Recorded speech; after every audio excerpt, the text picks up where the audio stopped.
미국 금융가의 귀재 수지 올만이 메릴린치에서 일하게 되었을 때 처음엔 성과를 올릴 수 없을 거라는 압박감에 시달렸습니다.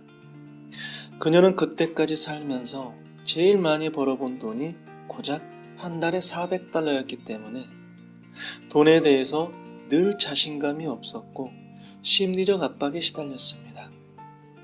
그랬던 그녀가 성공했습니다. 엄청난 부도 이뤄냈죠.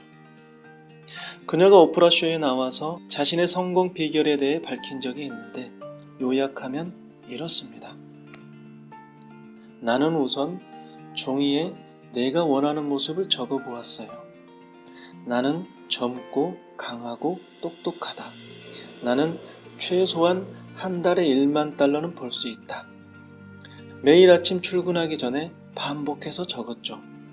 이것이 내가 성공하고 부자가 된 비결입니다. 매일 아침 출근하기 전에 자신의 목표를 반복해서 적는 것. 이게 수지 올만의 성공 비결이었습니다. 그렇게 해서 목표가 달성되면 다른 목표를 설정해서 다시 쓰기를 반복했다고 하죠.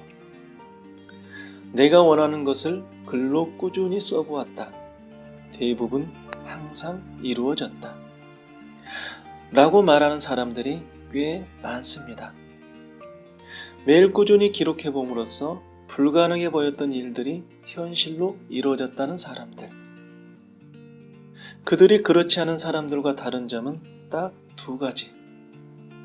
꿈을 글로 쓰면 이루어진다는 믿음과 그 믿음으로 꾸준히 썼다는 것. 많은 사람들이 쓰기의 힘을 경험합니다. 기록하는 것은 반드시 현실로 이루어진다. 이 주장은 뇌과학적으로도 양자물리학적으로도 충분한 근거를 가지고 있는데요. 원하는 것을 글로 쓴다. 이게 습관이 된 사람들은 말합니다. 원하는 것을 글로 쓰면 그것은 행운의 부적이 된다. 원하는 것을 글로 쓰면 그것은 행운의 부적이 된다. 이제 연말이 가까워 오는데 이맘때쯤이면 내년 신수를 보러 철학관도 가고 부적도 사고 그러는데요. 돈도 안 들고 확실한 효과를 보장하는 진짜 부적, 진짜 행운의 부적, 글쓰기를 시작해보면 어떨까요? 글쓰기는 독서 치료와 함께 상담 기법으로도 매우 효과적입니다. 아리스토텔레스가 최고라고 극찬했던 소포클레스는 누구보다도 쓰기의 힘을 주장했고 또 증명했는데요. 낱말 하나가 삶의 모든 무게와 고통에서 우리를 해방시킨다.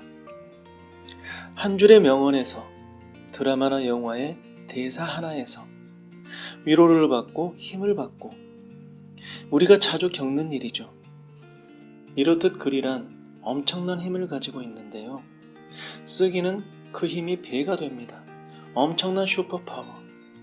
마음의 상처, 우울, 트라우마, 분노, 이별로 인한 상처, 불안, 슬픔, 스트레스 등등 정서적으로 심리적으로 고통을 겪고 있는 사람들에게 심리치유 글쓰기는 놀라울 정도로 치료 효과를 발휘합니다.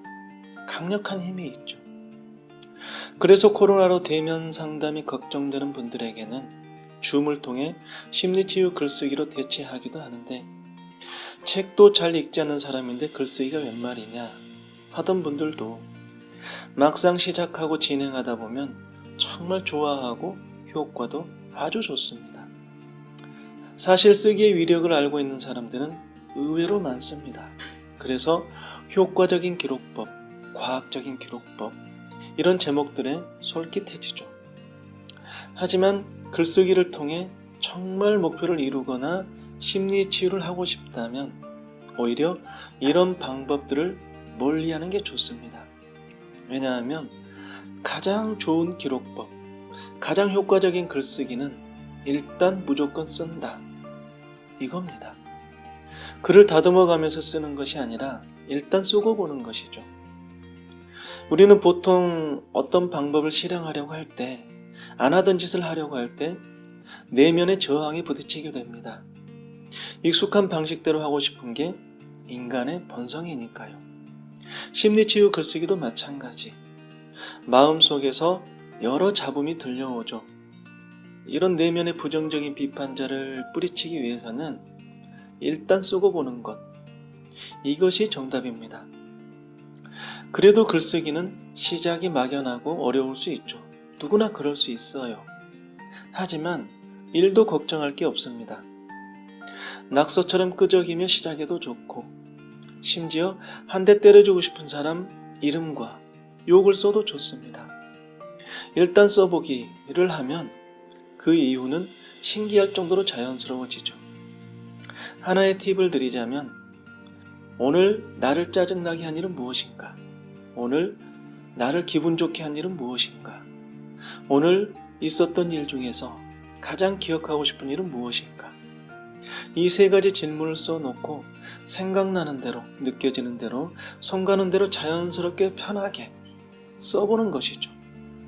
이때 중요한 것은 자기 생각이나 감정을 있는 그대로 쓰기. 욕을 하고 싶으면 욕을 쓰고, 원망을 하고 싶으면 원망을 쓰고, 생각이든 감정이든 정죄하지 않고 있는 그대로 쓰는 겁니다. 연말이 되면 저절로 한 해를 돌아보게 되는데, 작년 이맘때나 1년이 흐른 지금이나 크게 나아진 게 없는 경우가 많죠. 그런데 분명한 것은 시간이 흐른다고 해서 저절로 좋아지거나 저절로 치유되거나 변화되는 것은 아니라는 거죠. 저절로 변화되는 건 몸의 노화 진행, 그것뿐이죠. 마인드나 멘탈, 목표 달성에 도움받고 싶다면 수지 올만이 했던 것처럼 해봐도 좋고, 심리치료가 급하다면 심리치유 글쓰기를 해보고, 목적이 무엇이든 분명 효과를 볼 것입니다. 어떤 사람은 쓰기를 시작하고 일주일 만에 마음이 편안해지기도 하고, 어떤 사람은 열흘 만에 변화를 느끼기도 합니다. 기록하는 것은 반드시 현실로 이루어진다. 기록하는 것은 반드시 현실로 이루어진다. 낱말 하나가 삶의 모든 무게와 고통에서 우리를 해방시킨다. 낱말 하나가 삶의 모든 무게와 고통에서 나를 해방시킨다.